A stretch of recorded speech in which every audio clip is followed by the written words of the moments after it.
kishi o'z kasbiga mehr qo'ysa, u kasbi unga bag'rini ochadi degan narsani eshitganman. Inson o'zini qilayotgan ishini yaxshi ko'rib qiladigan bo'lsa, da shunaqa vaqtli bo'ladi, kechqurun 12-1gacha chizib o'tirardim. Nima qilsam, yana rivojlantiraman. Eng zo'ri bo'ladi. Mani ishim odamlarga shunda maqsad qanaqa bo'lganki, odamlarga zo'r qulaylik bo'lish kerak-da. Juda ham odamlarda va buni orqasidan nima xolis? Baribir har bir biznes orqasida manfaat turadi-da. Manfaatga erishish uchun nima kerak? Duo kerak.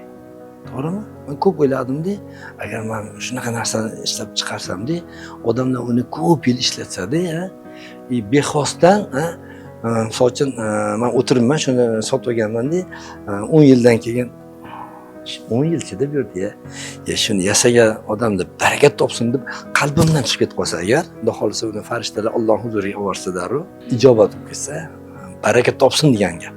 Zo'r duo-da, qarang, bu prosta gapirilmayapti u. Bu ichidan chiqib ketyapti. O'zi xohlamasa ham chiqib ketyapti. Barakat topsin deb mana shuni yasaganlar. Ana shunga erishish zo'r narsa o'zi.